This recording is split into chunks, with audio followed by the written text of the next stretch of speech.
I was 3 sips into my morning coffee when I noticed the grittiness at the bottom of the cup. Not sugar. Not undissolved creamer. Something else. Something that made my tongue feel thick and my vision blur at the edges. I looked up at my wife standing by the kitchen counter, and she was staring at me with an expression I'd never seen before. Not love. Not concern. Calculation. Cold, patient calculation. That's when I knew. The woman I'd shared a bed with for 12 years was trying to kill me.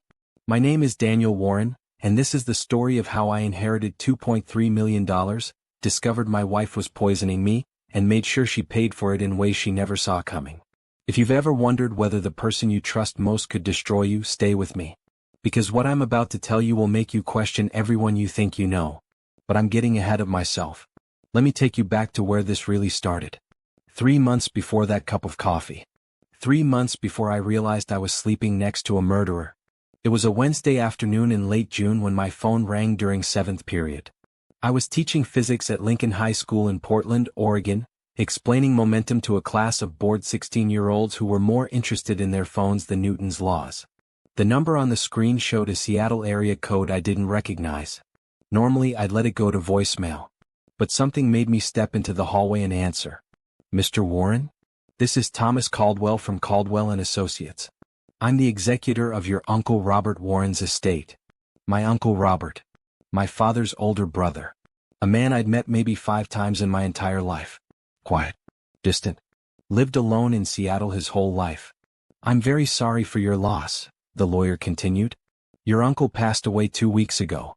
Heart attack. He was alone in his apartment. I felt a pang of guilt. I should have known. I should have visited more. I'm sorry to hear that, I said quietly. Mr. Warren, I'm calling because you're listed as the sole beneficiary of his estate.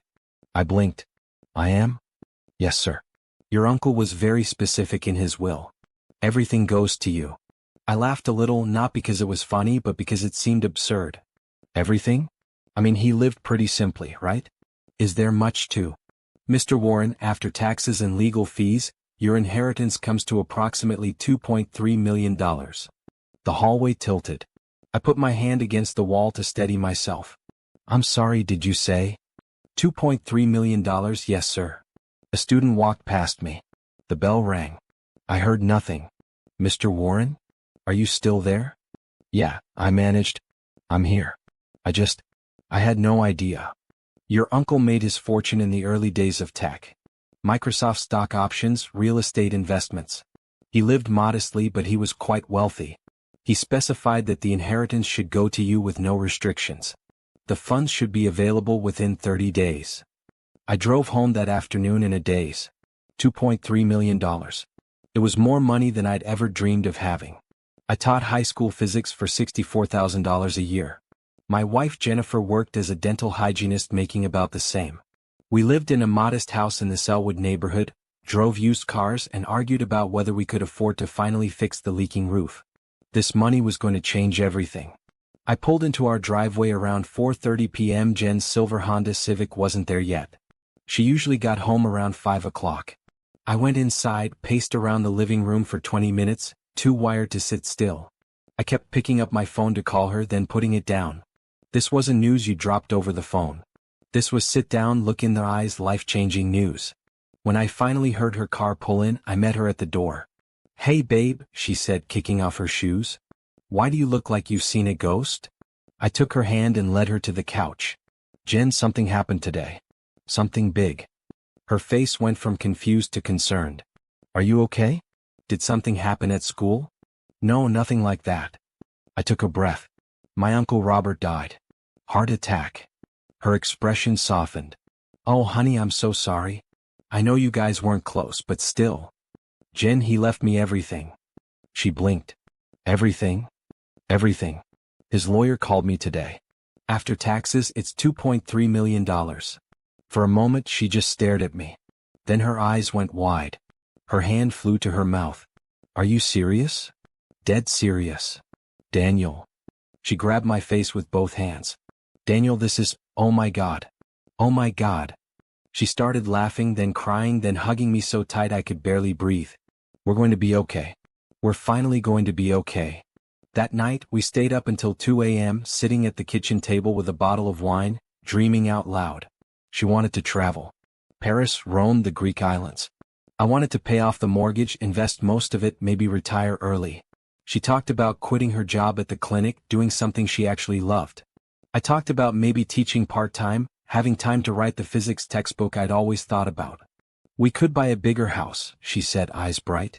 Something with a view. Maybe out in the West Hills. We could, I agreed.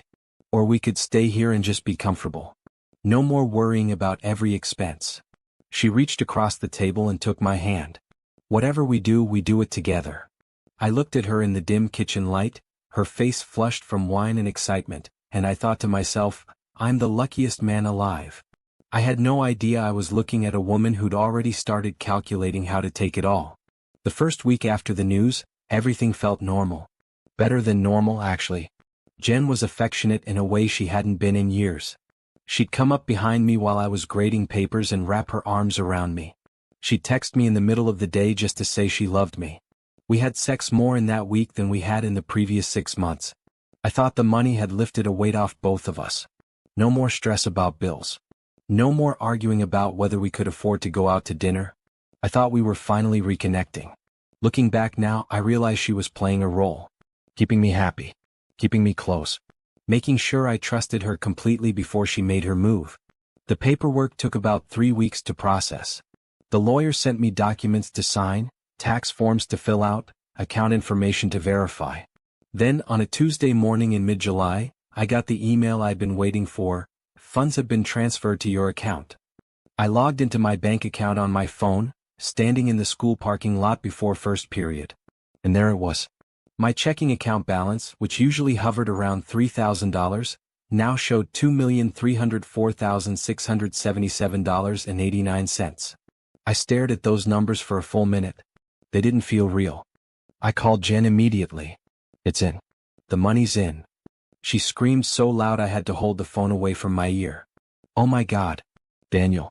Oh my God. I'm looking at it right now. It's real, Jen. It's actually real. We need to celebrate, she said. Let's go out tonight. Somewhere nice. Like really nice. That evening we went to Le Pigeon, a French restaurant in downtown Portland that I'd always wanted to try but could never afford. We ordered expensive wine, appetizers, entrees that cost more than our usual weekly grocery bill. Jen wore a black dress I'd never seen before. She looked stunning. Over dessert, she reached across the table and took my hand. I've been thinking, she said, about what we should do with the money. Yeah, me too. I think we should be smart about it, she said. Not blow it all at once. Invest most of it. Set ourselves up for the future. I nodded. Exactly what I was thinking. But I also think. She paused, biting her lip like she was nervous. I think we should make sure it's protected. You know, legally. What do you mean? Well, we live in Oregon. It's a community property state, right? But inherited money is usually considered separate property. I think we should talk to a lawyer, make sure everything's set up properly. Set up trusts, that kind of thing. It seemed reasonable. Smart even. Yeah, that makes sense. She squeezed my hand. I just want to make sure we're protected. Both of us. I mean, God forbid anything ever happened to you. I'd want to make sure I was taken care of. And vice versa. Of course, I said. We'll set up an appointment with an estate lawyer. Get everything in order. She smiled, and in that moment I thought I saw relief flash across her face. I didn't realize what I was actually seeing was satisfaction. The first piece of her plan had just fallen into place. The next week, Jen scheduled an appointment with an estate planning attorney in downtown Portland. She'd found him online, she said. Brian Kellerman. Specialized in trusts and estate law. High ratings. We drove to his office together on a Thursday afternoon. Sleek building, glass and steel, the kind of place that screamed expensive. The receptionist offered us sparkling water in the waiting room. Everything felt official. Legitimate. Kellerman himself was in his 50s, silver hair, expensive suit, the kind of confident handshake that came from years of closing deals. He sat us down in his office and pulled up a presentation on his laptop. So, Mr. and Mrs. Warren, congratulations on your inheritance. That's a life-changing amount of money, and you're smart to think about protecting it. He walked us through different options. Individual trust. Revocable living trust. Irrevocable trust. Tax implications. Asset protection. Beneficiary designations. My head was spinning. Jen was nodding along like she understood every word. Here's what I'd recommend, Kellerman said. We set up a revocable living trust with you, Daniel, as the primary trustee. This protects the assets from probate, gives you flexibility, and allows Jennifer to be named as a co-trustee and primary beneficiary. That way, if anything happens to you, everything transfers smoothly to her without going through the court system. That sounds good, I said, looking at Jen. What do you think? I think it makes sense, she said. We're married. We're a team. If something happens to either of us, the other should be taken care of. Exactly, Kellerman said. And this structure gives you both control while also providing protection. Now there's also the matter of life insurance. With this level of assets, you'll want to make sure. We actually have life insurance through our jobs, I interrupted. Nothing huge. $100,000 each. Kellerman smiled. That's a start, but with $2.3 million in assets, you might want to consider increasing your coverage. I work with an excellent insurance broker. I can make an introduction if you'd like. Jen leaned forward. How much would you recommend? For someone in Daniel's position? I'd say at least $1 million. Maybe $1.5 million. It's cheaper than you think, especially for someone your age and health. I shifted uncomfortably. Something about talking about my death in such clinical terms made my skin crawl. I don't know. That seems like a lot. Jen put her hand on my knee. Babe, he's the expert. And it makes sense. If something happened to you, I'd need to be able to maintain our lifestyle, pay off any debts, handle everything. It's just being responsible. When she put it like that, it was hard to argue. Okay. Yeah. Let's look into it. Kellerman smiled. Great. I'll have my assistant send over the contact information. Now, let's talk about the trust structure in more detail. We walked out of that office 2 hours later with a folder full of documents to review and sign. My head was still spinning. That was a lot, I said as we got into the car. Jen buckled her seatbelt and smiled at me. I know, but we're doing the smart thing. Protecting what we have. Protecting each other. She reached over and squeezed my hand. I love you, Daniel. I'm so glad we're doing this together. I love you too, I said. And I meant it. Even as I was signing away my safety, I meant it. The life insurance policy took about 2 weeks to process. The agent came to our house, drew blood, checked my blood pressure, asked about my medical history. I was 46, in decent shape, didn't smoke, rarely drank. I qualified for the best rates. $1.5 million in coverage. $187 a month in premiums. If I died, Jennifer would get $1.5 million from the insurance, plus the $2.3 million inheritance that was now in a trust with her as the primary beneficiary. She'd be set for life. I signed the papers without really thinking about it. Why would I? We were married. We loved each other. This was just responsible financial planning, right? About 3 weeks after we set up the trust and the life insurance, I started noticing small changes. Jen became obsessed with my health. You should really start exercising more, she'd say. You're not getting any younger. She bought a blood pressure monitor and insisted I check my numbers every morning. She started making comments about my diet. You need to eat better. More vegetables. Less red meat. At first I thought she was just being caring. Looking out for me. But there was an edge to it. An intensity. Then there was the coffee. Jen had always made coffee in the morning. It was part of our routine. She'd wake up first, start the pot, and by the time I stumbled downstairs, there'd be a mug waiting for me on the counter. Black, no sugar, exactly how I liked it. But about a month after the insurance policy went through, the coffee started tasting different. Bitter. Almost metallic. And there was always this fine sediment at the bottom of the cup. The first time I noticed it, I asked her about it. Did you change the coffee brand? She looked up from her phone. No, why? I don't know, it tastes weird. She frowned. Tastes fine to me. I shrugged it off. Maybe the machine needed cleaning. But it kept happening. Every morning. Bitter coffee with grit at the bottom. And then I started feeling sick. It started with headaches. Dull, persistent, right behind my eyes. Then nausea, especially in the afternoons. Fatigue that made me want to collapse on the couch the second I got home from work. I'd wake up in the middle of the night with my heart racing, covered in sweat. "You should see a doctor," Jen said when I mentioned it. "It's probably just stress. New school year starting, all the changes." "No, seriously. You need to get checked out. What if it's something serious?" The concern in her voice seemed genuine. So I made an appointment with my doctor. Dr. Sarah Chin had been my primary care physician for 8 years. She ran a full panel of tests.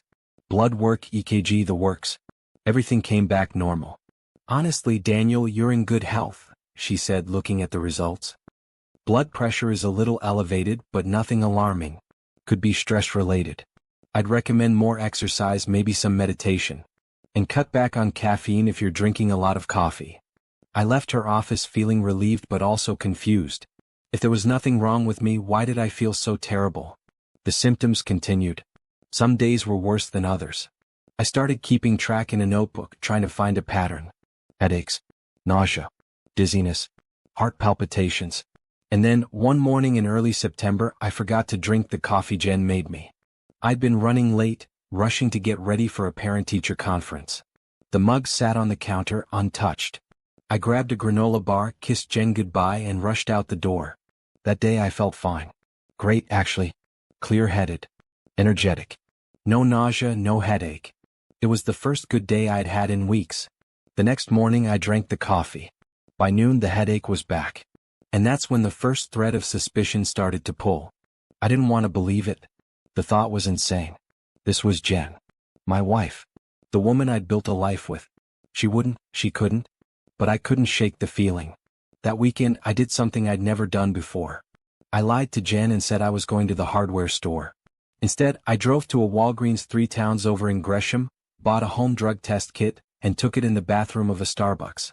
Cling. Nothing showed up. I felt ridiculous. Paranoid. What was I even looking for? But I still couldn't shake it. The coffee. The timing. The symptoms.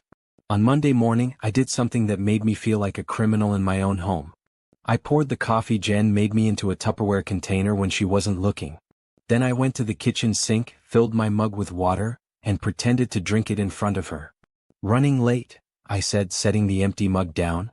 "See you tonight." At school, during my lunch break, I Googled something I never thought I'd search: symptoms of poisoning. The list that came up made my blood run cold.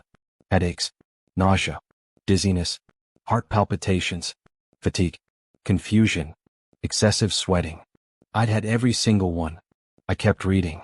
Common poisons. Arsenic, antifreeze, rat poison, heavy metals. And then I saw it.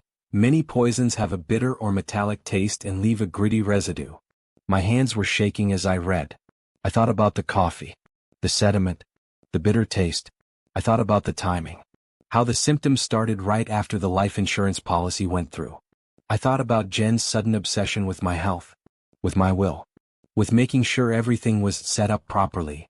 And I thought about how much money she'd get if I died. $1.5 million from insurance. $2.3 million from the inheritance. Nearly $4 million. I sat in my empty classroom, staring at my phone, and felt the world tilt under me. My wife was trying to kill me. Here's what I didn't do. I didn't confront her. I didn't freak out. I didn't call the police. Because here's the thing about being a physics teacher. You learn to think in terms of evidence and proof. You learn that what you feel isn't as important as what you can demonstrate. And right then, all I had was a suspicion and a Tupperware container of suspicious coffee. Not enough. I needed proof. Real, undeniable, hold-up-in-court proof. So I did what any rational person would do when they suspect their spouse is poisoning them. I went home that night, kissed my wife hello, and acted like absolutely nothing was wrong. "How was your day?" I asked, setting my bag down by the door. "Long," she said, not looking up from her phone. "Mrs. Patterson had 3 cavities. I was doing cleanings for 6 hours straight." "What? Want me to make dinner?" She glanced up, and for just a second, I saw something flicker across her face. Surprise? Disappointment that I was still alive and functioning? "Sure," she said. "That'd be great." I made pasta. We ate together at the kitchen table just like normal. She told me about her day. I told her about mine. We watched an episode of some crime show on Netflix, the irony not lost on me. When we went to bed, she curled up next to me like she'd done 1,000 times before. I lay there in the dark, feeling her breath on my neck and thought, how long has she been planning this? How long have I been sleeping next to someone who wants me dead? The next morning she made coffee again. Same routine. Pot brewing, mug on the counter. There's your coffee, babe, she called as I came downstairs. Thanks, honey. I waited until she went to take a shower. Then I poured the coffee into another container, sealed it, and hid it in my car. I rinsed the mug, filled it with coffee from a gas station on my way to work, and poured it into my travel mug so it looked like I'd drunk what she made. I did this every morning for a week. 5 containers of coffee, each one dated and labeled, hidden in a cooler in my trunk. By Friday I had enough samples. Now I needed to get them tested. I called a private lab in Beaverton. Hi, I need to have some samples tested for contaminants. The woman on the phone didn't even pause. What kind of contaminants? I'm not sure. Toxins. Poisons. I need a full analysis. We can do that. Bring the samples in. We'll need a form filled out, and testing starts at $400 per sample. $2,000 to test 5 samples. I didn't care. I drove to the lab that afternoon during my lunch break, handed over the containers, filled out the paperwork, and paid with my personal credit card. The receipt went straight into my wallet, hidden behind old grocery store receipts where Jen would never think to look. Results in 7 to 10 business days, the text said. Can you rush it? For an additional fee, we can have preliminary results in 3 days. Do it. I walked out of that lab feeling like I was in a movie. A bad one. The kind where you scream at the screen, why doesn't he just leave? Why doesn't he call the cops? But here's the thing, I couldn't just leave. And I couldn't call the cops with nothing but suspicion. Because if I was wrong, if this was all in my head, if Jen wasn't trying to kill me, I'd destroy my marriage over paranoia. And if I was right? If she was really doing this? Then I needed to be 10 steps ahead of her before she realized I knew. Because a desperate person who's trying to kill you and knows you're onto them? That's when things get really dangerous. 3 days later, I was in the middle of teaching a lesson on thermodynamics when my phone buzzed in my pocket. A 503 number. The lab. I stepped into the hallway. Mr. Warren? This is Cascade Labs. We have your preliminary results. My heart was hammering. And? All 5 samples tested positive for ethylene glycol. That's antifreeze. Levels were consistent across all samples, approximately 15 milliliters per container. That's not a lethal dose, but sustained exposure over time would cause serious organ damage. Eventually fatal. The hallway spun. Mr. Warren? Are you still there? Yeah, I managed. I'm here. We'll have the full written report ready by end of day tomorrow. But given the nature of these findings, I have to ask, should we be contacting law enforcement? No, I said quickly. Not yet. I'll handle it. I hung up and stood there in the empty hallway, students' voices echoing from classrooms, fluorescent lights buzzing overhead. My wife had been poisoning me. Not quickly. Not obviously. Slowly. Methodically. Just enough to make me sick. To weaken me. To make my eventual death look natural. How long had she been planning this? I pulled out my phone and opened the calendar. The life insurance policy went active on August 3rd. The first day I felt sick was August 7th. 4 days. That's how long she waited after making sure she'd get nearly $4 million when I died. I wanted to throw up. I wanted to scream. I wanted to drive home, confront her, and demand to know how the woman I'd loved for 12 years could do this to me. But I didn't. Because I realized something in that moment. If Jen had been planning this for months, calculating every move, playing the role of loving wife while slowly killing me, then I needed to be smarter than her. I needed to outplan the person who'd been planning my murder. And I needed to make sure that when this was over, she didn't just lose the money. She lost everything. That night, I came home at my usual time. Jen was in the kitchen making dinner. The smell of garlic and tomatoes filled the house. Hey babe, she said, smiling. How was your day? Good. Yours? Same old. Oh, I picked up more coffee at the store. We were running low. She said it so casually. Like she was telling me she'd bought milk. I felt ice run down my spine. Great, I said. Thanks. We ate dinner. We watched TV. We went to bed. And the whole time I was thinking about antifreeze. About how easy it is to buy at any auto parts store. About how it has a sweet taste that can be hidden in coffee. About how it causes kidney failure, brain damage, death. About how the woman lying next to me had been feeding it to me every morning for a month. I didn't sleep that night. The next morning was Saturday. Jen slept in. I got up early, quietly, and went to my car. In the trunk, hidden under a spare tire, I'd stashed a notebook. I opened it and started writing. Everything. Timeline of symptoms. Dates the insurance and trust were set up. Names of the lawyer, the insurance agent. The lab results. Every conversation I could remember about money, about the future, about what would happen if I died. I wrote for 2 hours in my car in the driveway, the notebook balanced on my steering wheel, my hand cramping as I tried to get every detail down. Because if something happened to me, if Jen succeeded, if I miscalculated, I needed someone to know the truth. When I went back inside, Jen was in the kitchen. Coffee pot on. My mug sitting on the counter.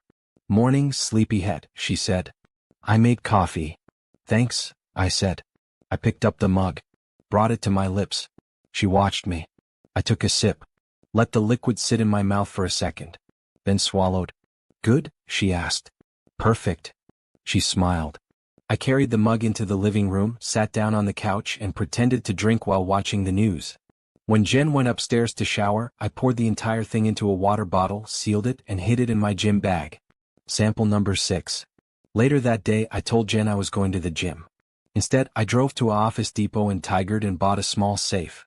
Then I went to my school, used my key to get into my classroom on a Saturday afternoon, and hid the safe in the back of my supply closet, behind boxes of old textbooks and lab equipment. Inside the safe, the notebook, the lab reports, the coffee samples, my uncle's will, copies of the trust documents, the life insurance policy, bank statements showing the $2.3 million deposit. Everything I needed to prove what Jen was doing. If I disappeared, if I died suddenly, someone would eventually search my classroom. Someone would find the safe. Someone would read the notebook. And Jen would spend the rest of her life in prison instead of spending my inheritance in Paris. That thought, the image of her in an orange jumpsuit instead of sipping wine at a cafe on the Champs-Élysées, was the first thing that made me smile in days. Now here's where I made a decision that some of you will agree with and some of you won't. Drop a comment and tell me, if someone tried to kill you for your money, would you go to the police immediately, or would you make sure they suffered first? Because I chose option 2. I know what you're thinking. Daniel, you have proof. You have lab results. Just go to the cops and let them handle it. But here's the problem. What I had was proof that someone was poisoning my coffee. What I didn't have was definitive proof that it was Jen. Yes, she made the coffee. Yes, she had motive. Yes, the timing lined up perfectly. But a good defense attorney could argue reasonable doubt. Maybe someone at her work had access to our house. Maybe I poisoned myself for attention. Maybe I was setting her up because I wanted to keep all the money. I'd watched enough true crime documentaries to know how these cases fall apart in court. I needed more than just poisoned coffee. I needed her to confess. Or I needed to catch her in the act, on camera, with no possible room for denial. But more than that, I wanted her to feel what I felt. The betrayal. The fear. The realization that the person you trusted most was your enemy all along. I wanted her to suffer. So I started to plan. The first thing I did was stop drinking anything Jen prepared. Coffee, water, juice, anything she touched went down the sink when she wasn't looking. I started buying bottled water and keeping it in my car. I ate breakfast at school. I told Jen I was trying to lose weight and had started intermittent fasting, so I was skipping dinner most nights. "You're barely eating," she said one night, watching me push food around my plate. "Just not hungry lately." Her eyes narrowed. "Are you feeling okay?" "Yeah, just stressed about work." She didn't push it. But I could see the calculation behind her eyes. If I wasn't eating or drinking what she prepared, her plan wasn't working. Over the next 2 weeks, my symptoms started to fade. The headaches lessened. The nausea disappeared. My energy came back. I started going to the gym again, actually this time. Lifting weights. Running. Getting stronger. And I started building my case. I installed hidden cameras in the kitchen. Tiny things, the size of a button, positioned to capture the counter where she made coffee every morning. I bought them online, paid with cash I withdrew from an ATM, had them shipped to my school instead of home. I backed up every document related to the inheritance to 3 separate cloud accounts she didn't know about. I went to a different lawyer, not Kellerman, and had him draw up a new will. In it, I left everything to my sister in Chicago. Not a penny to Jen. I didn't sign it yet. I was saving that for later. And then I waited. Watched. Documented everything. September turned into October. Jen was getting frustrated. I could see it. I was supposed to be getting sicker, weaker. Instead, I was getting healthier. Maybe you should go back to Dr. Chen, she suggested one evening. You're losing weight too fast. You look tired. I feel great, actually. I still think you should get checked out. I looked at her across the living room, and I knew exactly what she was thinking. Why isn't he dying yet? That's when I decided it was time to move to the next phase. Phase 2, make her think the plan was working. I started faking symptoms again. Not as bad as before, but enough to make her think the poison was taking effect. I'd come home from work and collapse on the couch. Man, I'm exhausted. I'd wake up in the middle of the night, groaning, holding my head. Another headache. I'd skip dinner saying I felt nauseous. And I watched her face every time I did it. Watched the relief. The satisfaction. She thought she was winning. One night in mid-October, she brought up the will again. Have you thought about updating the trust documents? She asked casually, too casually. We were sitting on the couch. I was pretending to watch TV, actually watching her reflection in the dark window. Why would I need to update them? Well, we set them up pretty quickly. I just want to make sure everything's in order.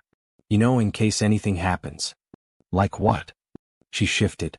I don't know. An accident. Or if you got sick. I'm not sick. I know. I'm just saying. We have all this money now. We should make sure it's protected. It is protected. It's in the trust. You're the beneficiary. Right. But maybe we should have Kellerman review everything again. Make sure it's all airtight. I turned to look at her directly. Why are you so worried about me dying? For just a second her mask slipped. I saw panic flash across her face. I'm not worried about you dying, Daniel. Jesus. I'm just trying to be responsible. Okay, I said, turning back to the TV. We can talk to Kellerman if it makes you feel better. She relaxed. Thank you. That night, I added another note to the notebook in my classroom. October 17th, Jen pushed again to update trust documents. Wants to ensure she gets everything when I die. The hidden cameras in the kitchen were capturing everything. Every morning, Jen making coffee. Every morning, a brief moment where she turned away from the pot, opened a cabinet, took out something small, a bottle maybe, and poured something into my mug. It was small. Quick. Easy to miss if you weren't looking for it. But I was looking. And now I had it on video. By late October, I had 3 weeks of footage. Clear, undeniable footage of Jen adding something to my coffee every single morning. I had lab reports confirming antifreeze. I had timelines. I had documentation of every conversation about the money, the insurance, the trust. I had enough to bury her. But I still wasn't ready to make my move. Because there was one more thing I needed. I needed to know if she was working alone. I'd been thinking about Brian Kellerman, the estate lawyer. The one who'd suggested the life insurance. The one who'd drawn up the trust documents that made Jen the primary beneficiary. The one who seemed just a little too smooth, a little too eager to make sure everything was set up properly. Was he just a lawyer doing his job? Or was he part of this? I started digging into Kellerman's background. Public records. Court filings. Bar association complaints. And that's when I found it. 3 years ago, Kellerman had been investigated for ethics violations. A client's widow had filed a complaint claiming that Kellerman had helped her late husband's business partner siphon assets before the husband's death. The case was eventually dismissed due to lack of evidence, but the complaint was still in the public record. The details made my blood run cold. The business partner had taken out a large life insurance policy on the husband. The husband died in what was ruled an accidental fall. The business partner collected the insurance money. And Kellerman had drawn up all the paperwork. It was the exact same pattern. I sat in my classroom after school, staring at the complaint on my laptop screen, and felt the last piece click into place. This wasn't Jen's plan. Or if it was, she hadn't come up with it alone. Kellerman had done this before. He had a system. Find someone with money, help their spouse set up the perfect legal structure, make sure the spouse gets everything when the person dies, and probably take a cut for himself. How many people had they killed? I opened a new document and started making a list of everyone who might be involved. Jennifer Warren, wife, direct beneficiary, Person administering the poison. Brian Kellerman, estate lawyer, set up the trust and insurance. Possible accomplice. Unknown insurance agent, set up the $1.5 million policy, might be part of the scheme. I needed to find out how deep this went. And I needed to make sure that when I brought this to the authorities, everyone involved went down. Not just Jen. Everyone. That weekend, I told Jen I was going to Seattle to clean out Uncle Robert's apartment. His landlord had been emailing me about it for weeks and I'd been putting it off. "Do you want me to come with you?" she asked. "No, it's okay. It's just going to be depressing. I'll be back Sunday night." She looked almost relieved. A weekend without me meant a weekend where she didn't have to pretend. I drove to Seattle, but I didn't go to Uncle Robert's apartment. Instead, I checked into a hotel near the airport and spent 2 days calling every insurance agent in the Portland metro area, pretending to be a potential client asking about large life insurance policies. On the 6th call, I hit gold. "Hi, I'm looking to set up a life insurance policy. A friend of mine worked with an agent who was really helpful. Brian Kellerman referred him to us." The woman on the other end of the line paused. "Kellerman? The estate attorney?" "Yeah. That would be Marcus Welch. He works out of our Beaverton office.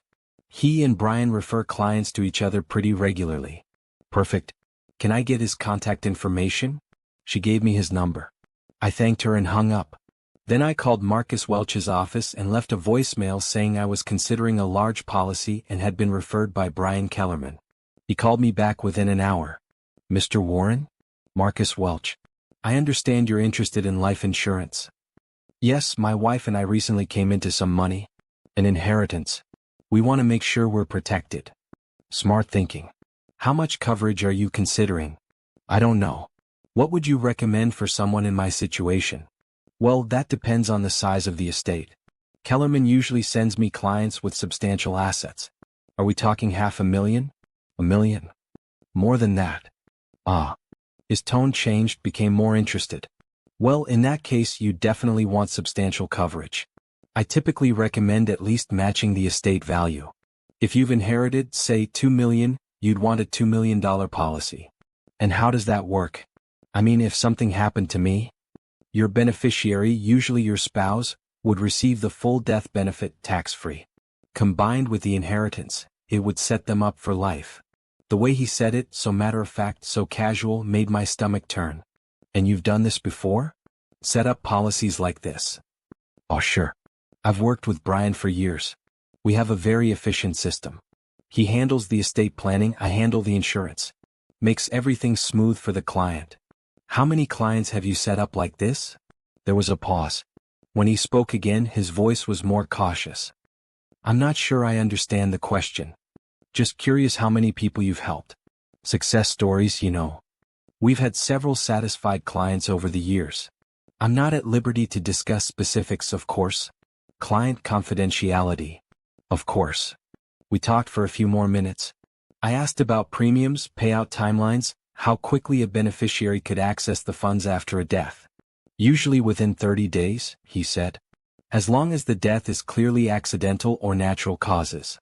If there's any suspicion of foul play, obviously the insurance company will investigate." "What counts as suspicious?" "Oh, the usual red flags. Policy taken out very recently before the death. Large payout amount. Beneficiary behavior that seems off. But in most cases, everything goes smoothly." "I'll bet it does," I thought.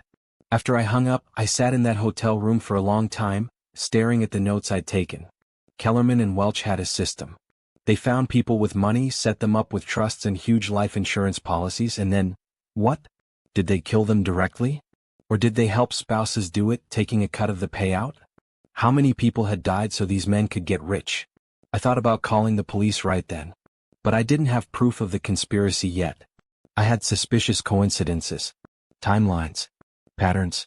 I needed one of them to talk. To admit what they'd done. And I had an idea how to make that happen. When I got back to Portland on Sunday night, Jen was waiting up for me. "How was Seattle?" she asked. "Depressing. Uncle Robert didn't have much. Most of it was junk." "Did you find anything important? Any paperwork or documents?" I looked at her carefully.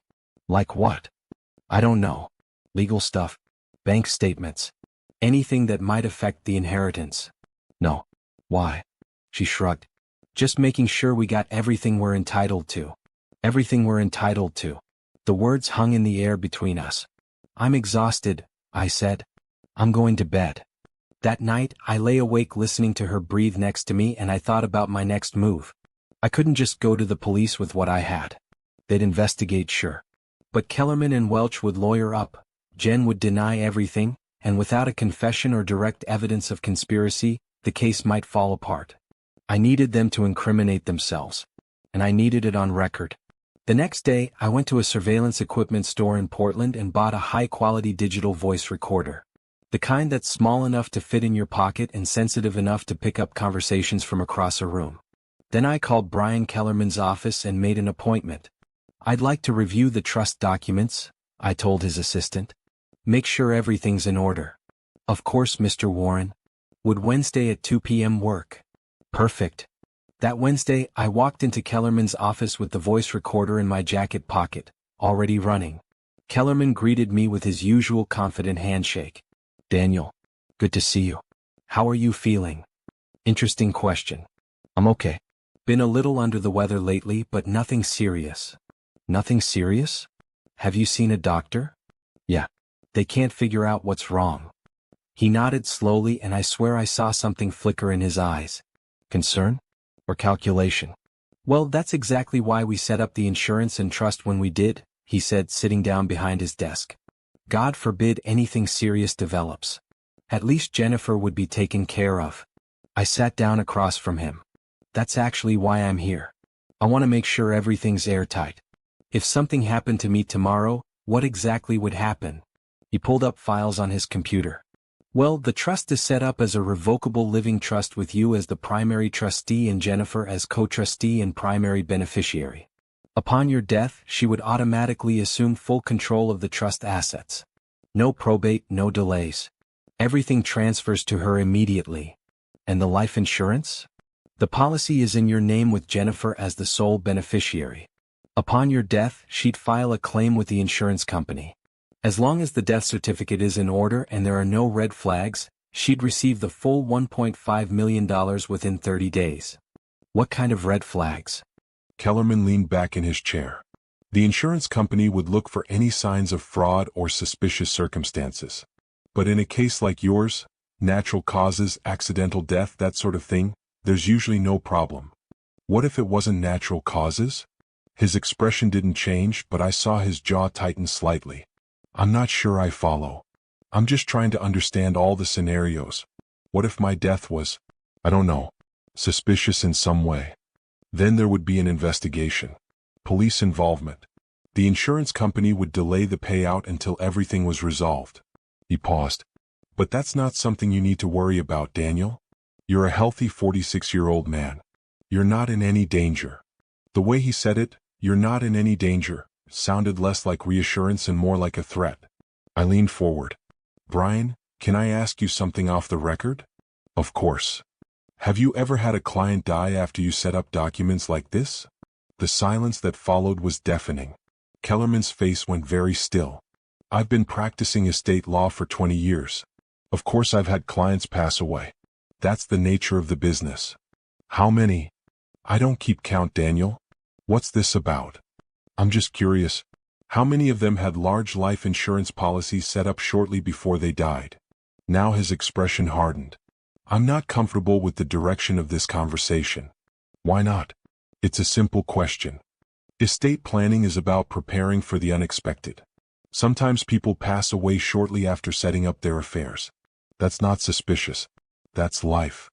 Or death, I said quietly. Kellerman stood up. I think we're done here. I stood up too, slower. One more question. Do you take a percentage of the insurance payout? Or does Marcus Welch just refer you clients as a favor? His face went white. Get out of my office. I'll take that as a yes. Get out or I'm calling security. I walked to the door, then turned back. You should know, Brian. I haven't drunk anything my wife has prepared for me in 6 weeks. I've had the coffee tested. I have lab reports. I have video footage. And now I have you on record confirming that you've done this before. The look on his face was worth every terrifying moment of the last 2 months. You're insane, he said, but his voice shook. No, I'm alive. And you're going to prison. I walked out of his office, past the stunned assistant, into the elevator, and didn't breathe normally again until I was in my car in the parking garage. I pulled the recorder out of my pocket and played back the conversation. Every word crystal clear. Got you. That night I didn't go home. I called Jen and told her I wasn't feeling well and was staying late at school to rest in my classroom. She sounded worried, or fake worried, and told me to feel better. Instead, I drove to the Portland Police Bureau and asked to speak to a detective in the Major Crimes Unit. They put me in a small gray interview room that smelled like stale coffee and cleaning solution. 20 minutes later, a woman in her 40s walked in, badge clipped to her belt. Mr. Warren? I'm Detective Lisa Morgan. I understand you want to report a crime? My wife is trying to kill me. She blinked, sat down across from me, pulled out a notepad. Okay, start from the beginning. I talked for 2 hours. I showed her everything. The lab reports proving antifreeze in my coffee. The video footage of Jen adding something to my mug every morning. The timeline of symptoms starting right after the life insurance policy went active. The trust documents making her the beneficiary of nearly $4 million. The recording of my conversation with Kellerman. The connection to Marcus Welch. Detective Morgan took notes, asked questions, had me clarify details. When I finally finished, she sat back and let out a long breath. This is comprehensive. I'm a physics teacher. I believe in evidence. Clearly. She flipped through her notes. Okay, here's what's going to happen. I'm going to bring in the DA's office. We're going to verify everything you've shown me. And if it all checks out, and I have no reason to think it won't, we're going to move fast on this. Arrest warrants for your wife, probably Kellerman, and we'll bring Welch in for questioning. When? Soon. A few days, maybe a week. We need to build the case properly. She's still poisoning me. Or trying to. Are you safe tonight? Do you have somewhere you can stay where she can't access your food or drinks? I can stay at school. Or get a hotel. Do that. And Daniel? She looked at me seriously. Don't confront her. Don't tell her you know. Don't do anything that might spook her or put yourself in more danger. Let us handle this. I nodded.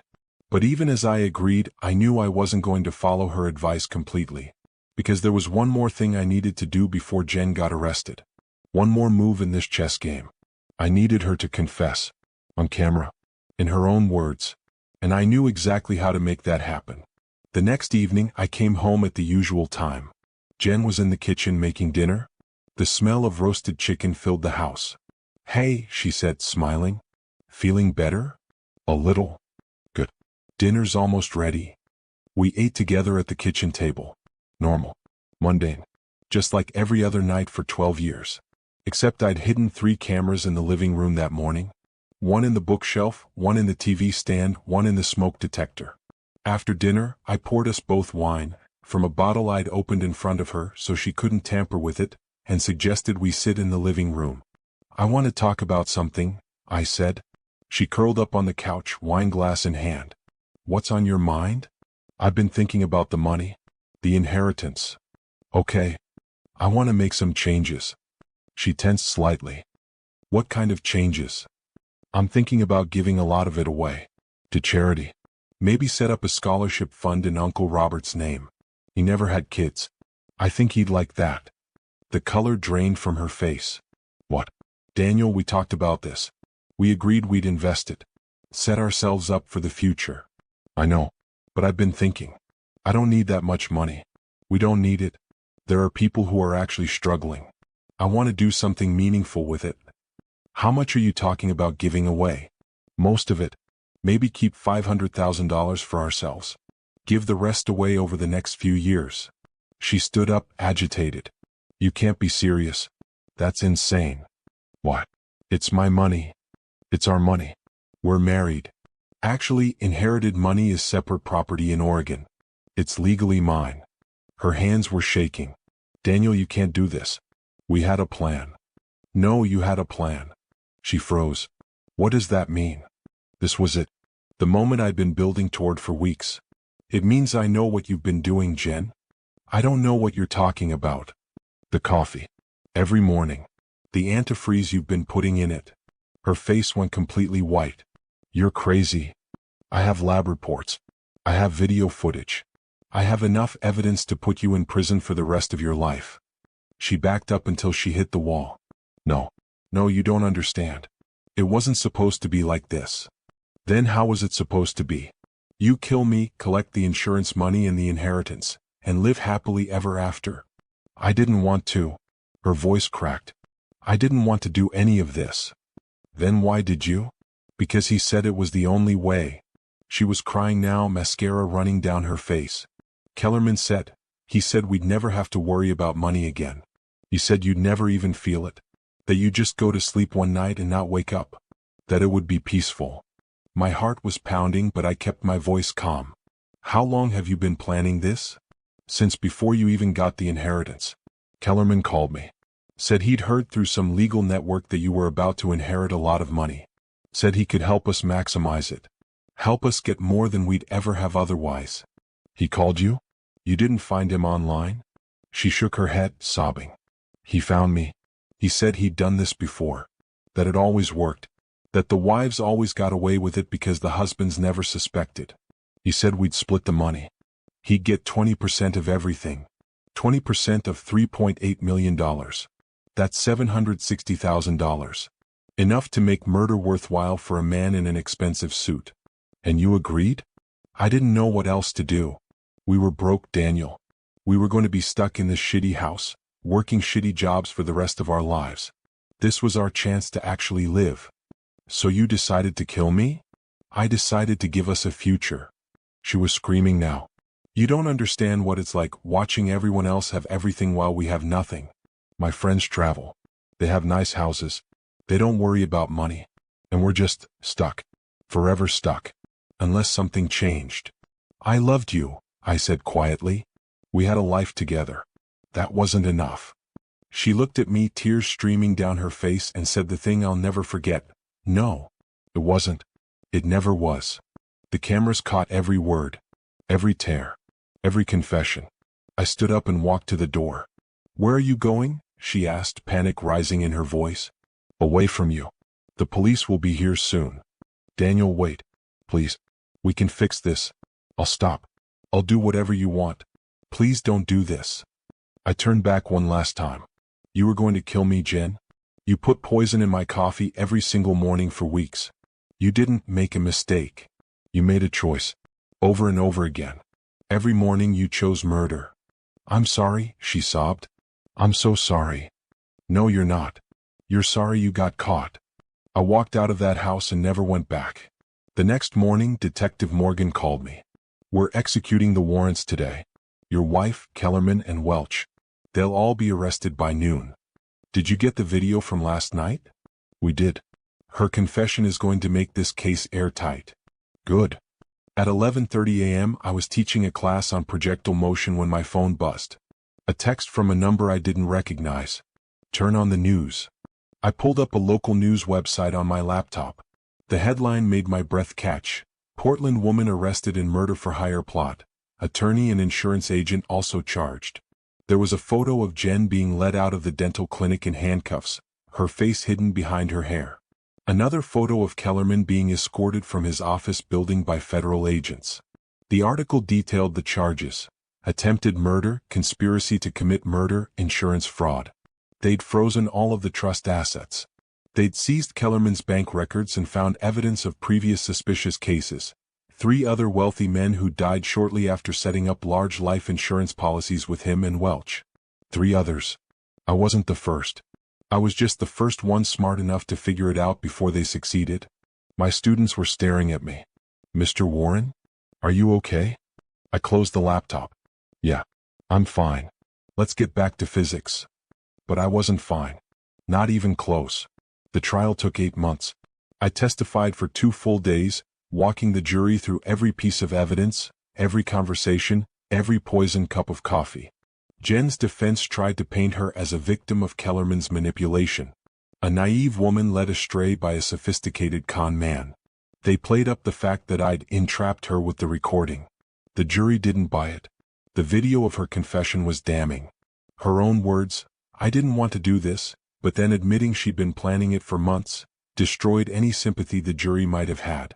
Kellerman tried to claim he was just doing his job as an attorney, that he had no knowledge of any poisoning plot. But then the prosecution brought in the widow from the case 3 years ago, the one who'd filed the ethics complaint. She testified that her husband had died of kidney failure shortly after Kellerman set up a trust and life insurance policy identical to mine. She'd always suspected foul play but couldn't prove it. Then they brought in another widow. And another. 3 dead men. 3 wealthy estates. 3 life insurance policies set up by Kellerman and Welch.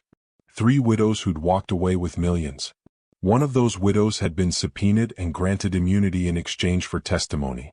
She told the court that Kellerman had approached her, told her about antifreeze, explained how to administer it slowly to avoid suspicion. He'd promised her she'd never get caught. She'd gotten away with it for 7 years before this case reopened the investigation into her husband's death. Marcus Welch took a plea deal, testified against Kellerman and Jen in exchange for a reduced sentence. He admitted that he and Kellerman had been running this scheme for over a decade. They'd identify wealthy men, approach the wives, offer them a way out of financial struggle, and take a cut of the insurance payout. He estimated they'd been involved in at least 8 deaths, 8 murders, 8 families destroyed, all for money. The verdicts came back on a Tuesday afternoon in June.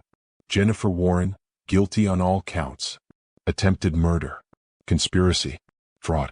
The judge sentenced her to 25 years to life. Brian Kellerman, guilty on all counts. Multiple counts of conspiracy to commit murder, fraud, racketeering. Life in prison without parole. Marcus Welch, guilty on reduced charges. 15 years. I sat in the courtroom and watched the bailiffs lead them away in handcuffs. Jen looked back at me once, her face hollow and old. She mouthed something. It might have been, "I'm sorry." It might have been, "I loved you." I looked away. Here's what happened to the money. The trust was dissolved. The life insurance policy was voided due to fraud. The $2.3 million inheritance was legally mine, free and clear. I gave half of it away. Set up a scholarship fund in Uncle Robert's name.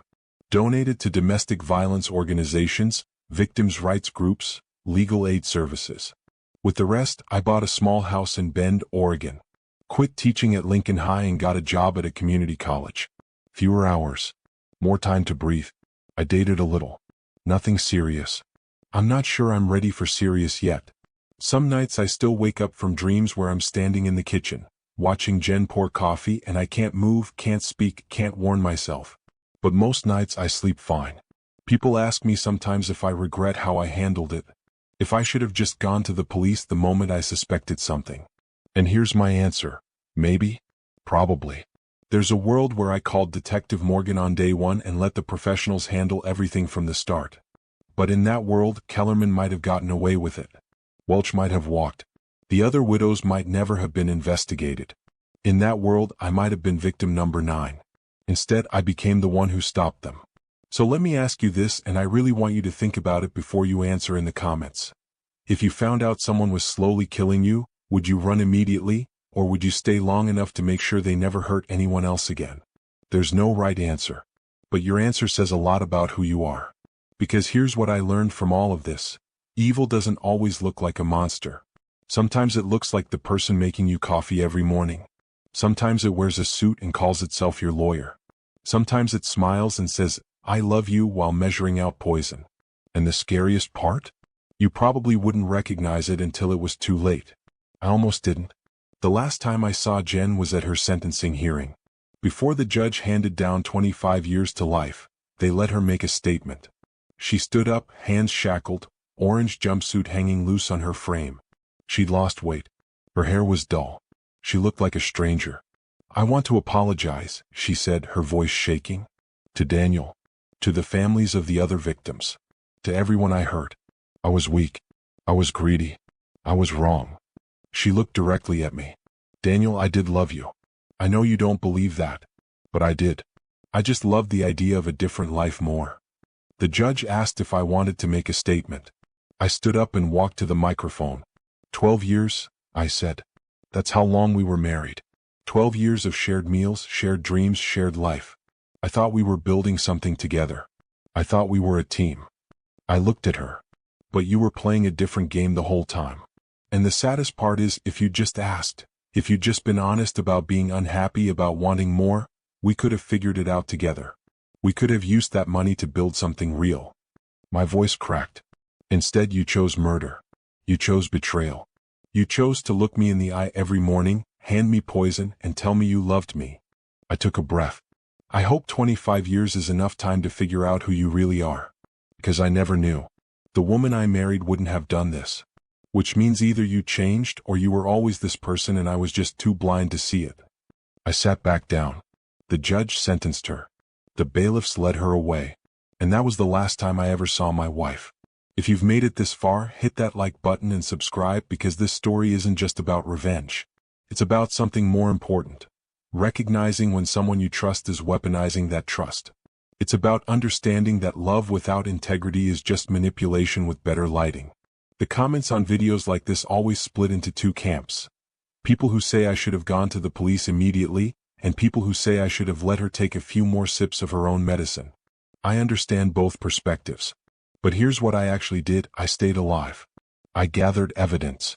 I made sure that when the hammer came down, it came down on everyone who deserved it. Not just Jen. Not just Kellerman. But the whole system they'd built to murder people for money. Because of my case, 3 other murder investigations were reopened. 3 widows who thought they'd gotten away with it are now in prison. Dozens of suspicious deaths are being reviewed. I didn't just save my own life. I exposed a network of killers who'd been operating for over a decade. So yeah, I could have run the moment I suspected something. I could have left town, filed for divorce from a distance, let the chips fall where they may. But then Jen would have moved on to someone else. Kellerman would have found another victim.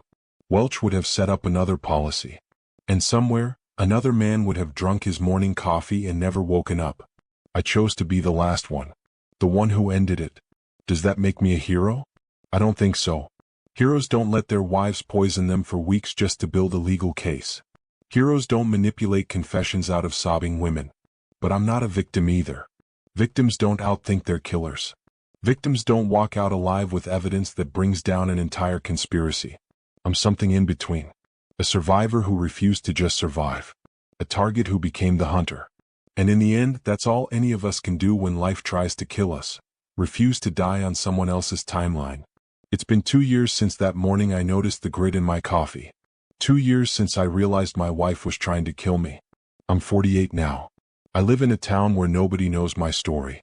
I teach physics to community college students who just want to pass and move on with their lives. I hike on weekends. I adopted a dog, a rescue mutt named Newton, who follows me everywhere. I don't think about Jen every day anymore. Mostly I don't think about her at all.